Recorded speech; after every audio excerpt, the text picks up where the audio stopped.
Hello, I'm Des Dearlove. Welcome to the Thinkers 50 from the Fox Club in London's Piccadilly. My next guest is Lucy Marcus.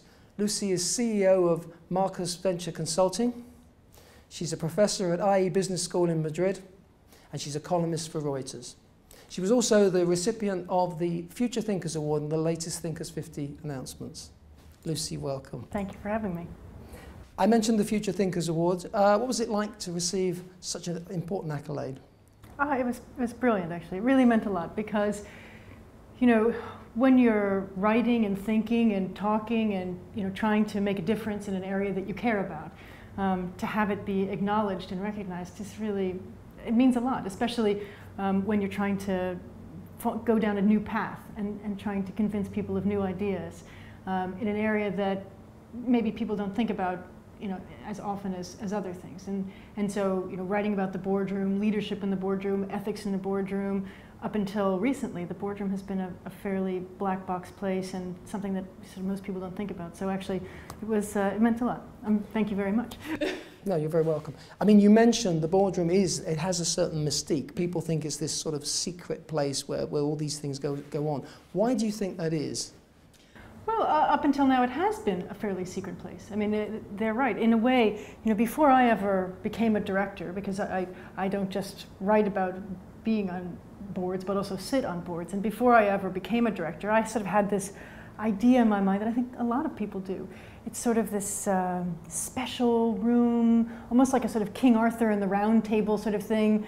You know, people walk into the room, wise people, usually men. One hopes to change that, and they go in, and the door closes with a whoosh, and you know, the chairman, King Arthur, sits at the head of the table, and there's discussion and a lot of, you know, sort of wise thinking going on, and then the door opens, and the board members emerge, and also they speak this sort of funny thee and thou language that no one else understands and can translate, and off they go, you know, having thought those wise things. I think a lot of us feel that way. It's this sort of mysterious room, and to date, actually, it's sort of directors themselves have kind of kept that idea of mystique.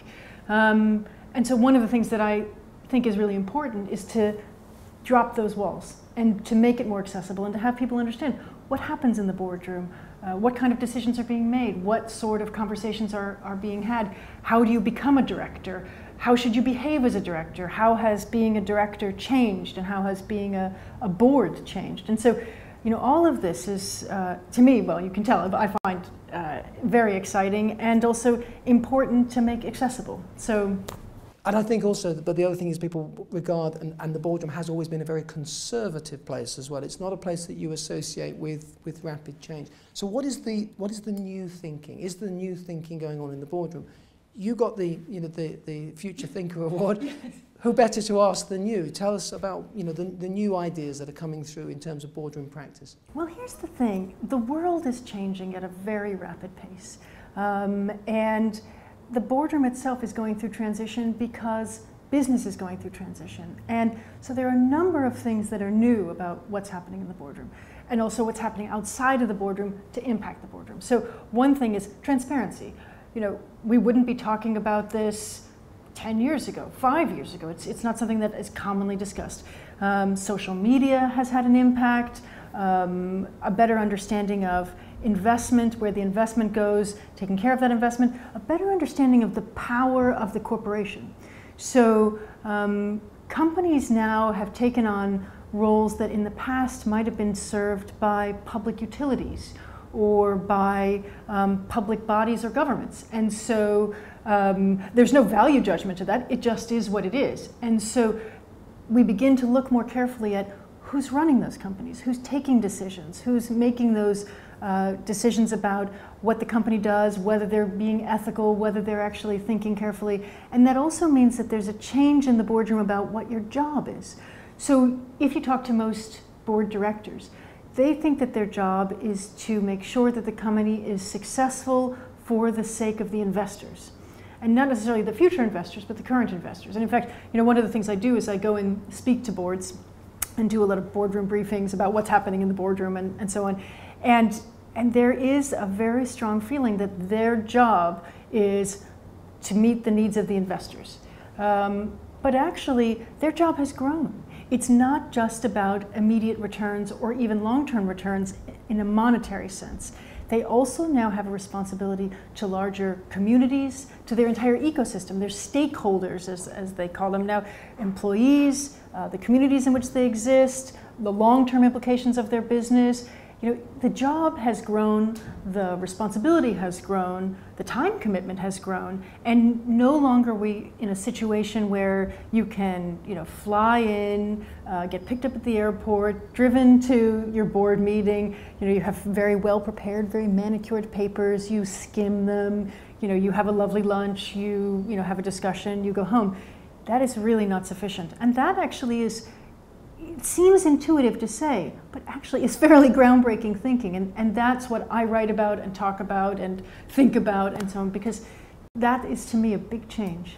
To some extent though, I think people, I mean, let's be clear, we know, we feel it, we talk to people that management is not at its highest point in terms of the public trust. There's a number of reasons for that, including some of the things that happened with the banking sector, but other corporate scandals as well. Do you accept that people in the boardroom have to take their share of responsibility for that, because they are the people in the end making the decisions, and ultimately that sense of being one step removed from the rest of us, gliding in their corporate jets, having their very nicely manicured papers and having a very nice lunch, that is part of the problem. People are really, there's a backlash now, people are very concerned about that. They're cross, and they're not wrong. Not only do I accept it, but as a board director, I own it. I mean, and I think we all as board directors have to own that responsibility. You know, I think we have in some ways been complacent.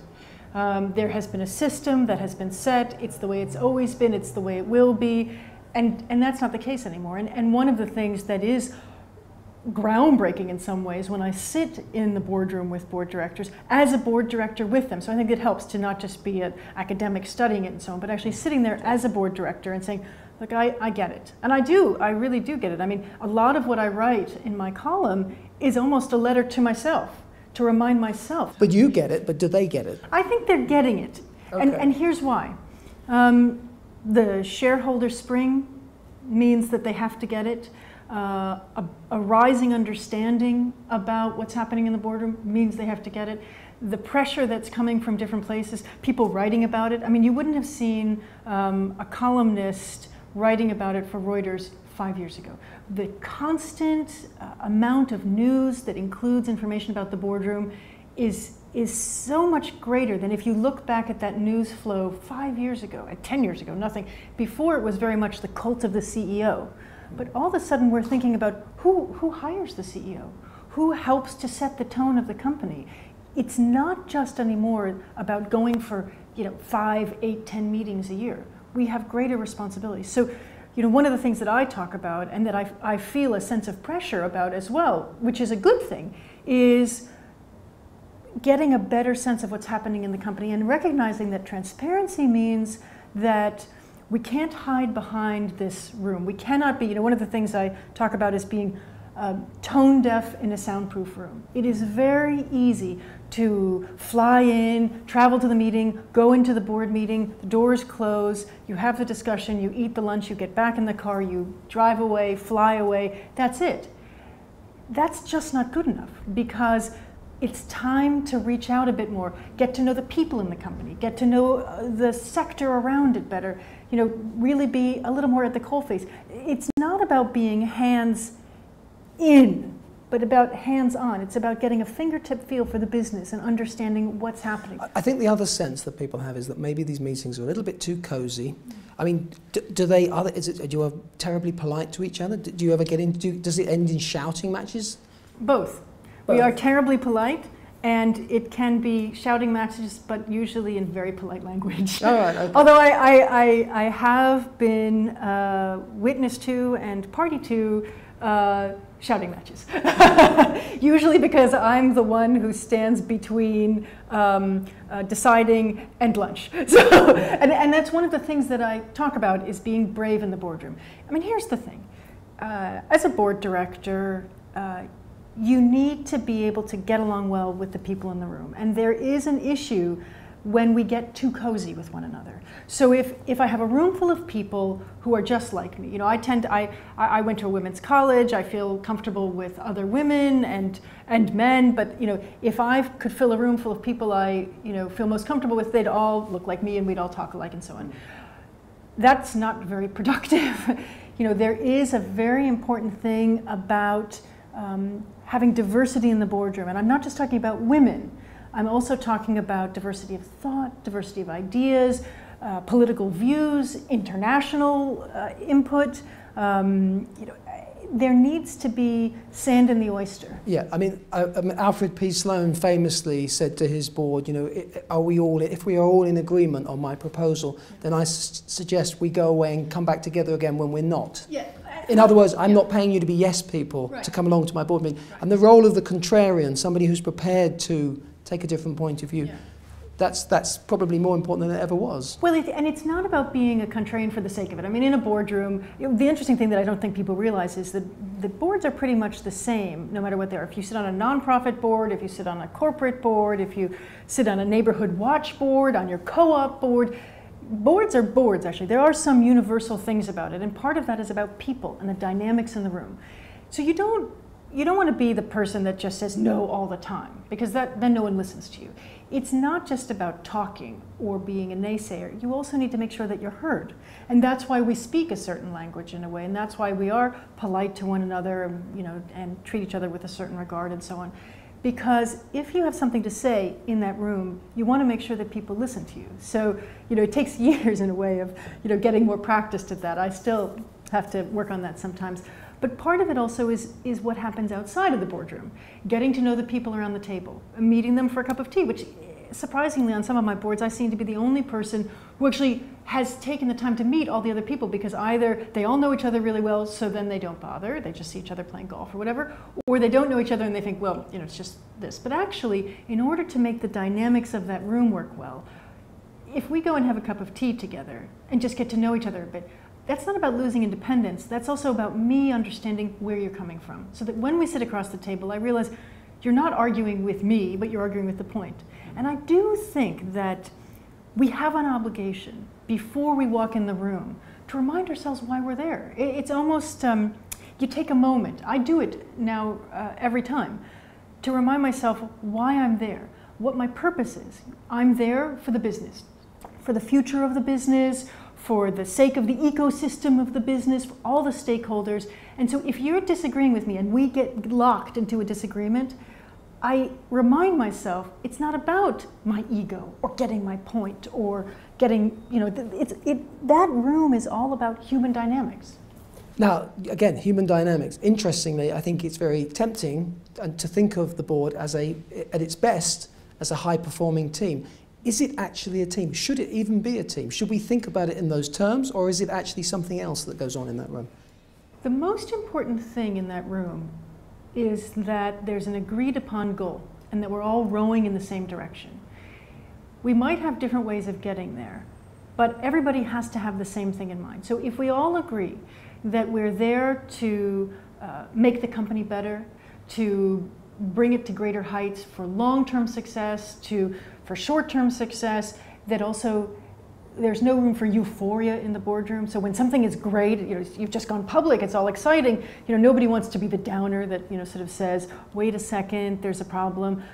Or if things are going really badly, you know, you can't all be there going, you know, beating up the CEO, beating up his team. You actually need to be solutions oriented. So the point is, we don't have to be buddies, you know, and we don't have to go golfing together or drinking together or whatever it is people do together.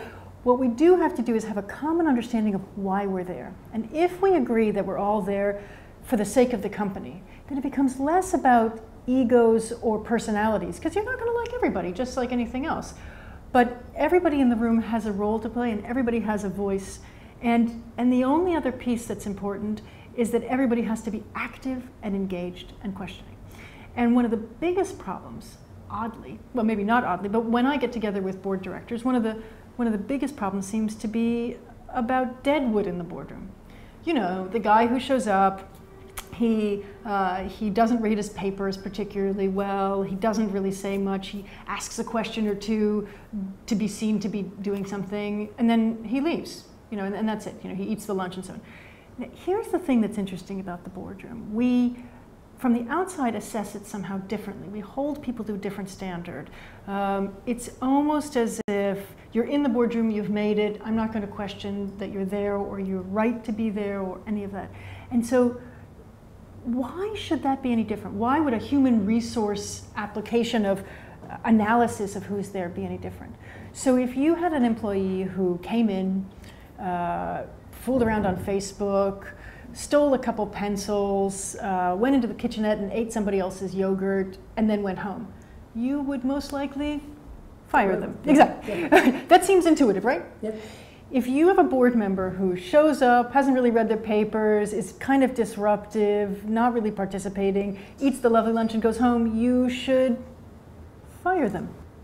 So the important thing is actually, why don't we think that way? Why don't we hold board directors to that standard? And I think part of it is this sense of chumminess, in a way. I had someone in a roundtable discussion about this. We were talking about what's your biggest pain point in the boardroom. And I did have someone say, well, Bob, we'll call him Bob, he's retired. This is all he has. Otherwise, all he would do is play golf. So I feel bad because we can't really get rid of him because, what else do you have? And I said, well, I'm a bit confused. Where's the independence? If you care about whether Bob has nothing else in his life, it's time to let Bob go, because after a certain time on the board, you lose independence as well, and you almost become too cozy with each other. And so if the only reason you're keeping Bob on the board is because otherwise all he has is golf, what does that happen? What does that mean for why you're there? Because remember, we remember why we are there before we walk in the boardroom, and the reason we're there is for the sake of the company. Bob's personal life, and whether he has anything else to keep him occupied, not my problem. And it sounds cold, but in a way we need to be a bit cold. So we need to be warmer and colder. We need to be more thoughtful about things beyond just investors, and we need to be colder about the fact that we are independent in that room. And to be independent, presumably, as we know, the ultimate sanction, of course, is to resign. If things are if you cannot resolve them in the boardroom, the ultimate sanction is to signal to the world that you're not happy. Have you ever been in a situation where you've threatened resignation or felt compelled to? I'm not a big one to make threats. I either decide or don't decide. I'm not I don't like board games. I don't play games in the boardroom.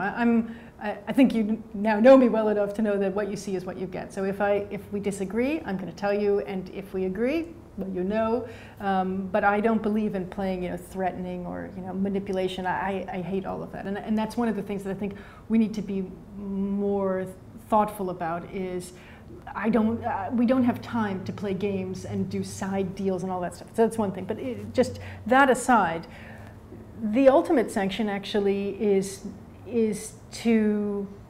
not to be resigned, it's to be let go.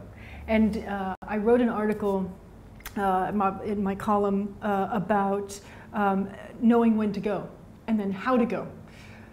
You don't want to be the one who everyone is talking to me about.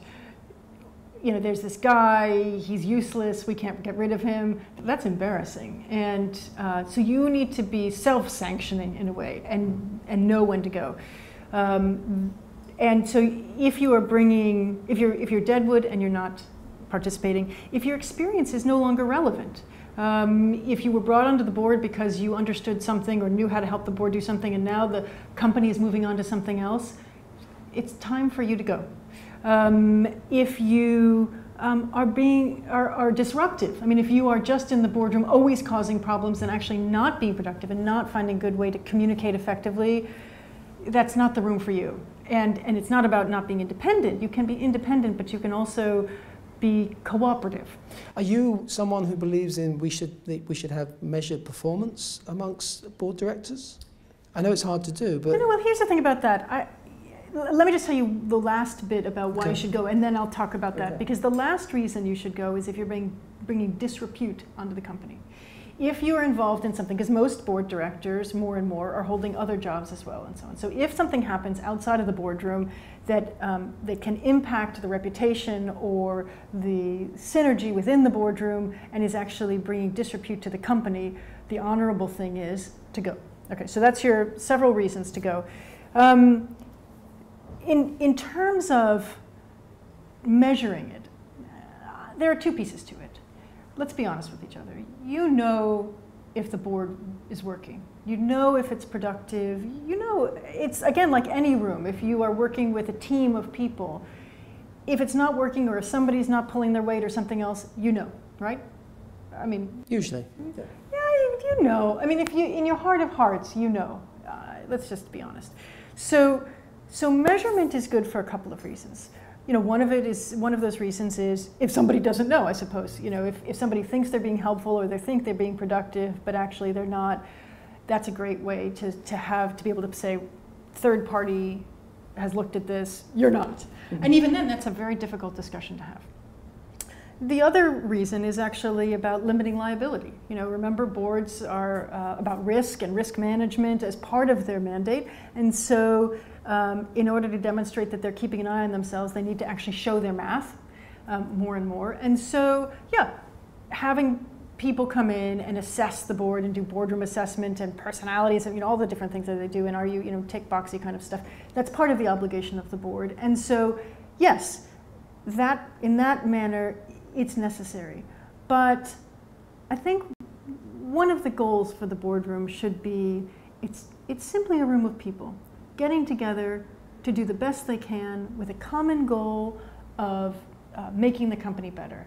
And if that's not working, you know, if you dread going to the board meeting, that's not good, you know. And if you find it sort of challenging but exhilarating, fine, that's good, because it shouldn't be easy. It should be, I mean, I love going to board meetings. I find it, the myriad of topics that are covered, to me, one of the most important skills you can have as a board member actually is, even outside of your area of expertise, the ability to synthesize data, gather data, synthesize data, and make decisions quickly is incredibly powerful in the boardroom. So, you know, most of the time you come with a particular kind of expertise, but you're also expected to be able to take judgments on other things completely.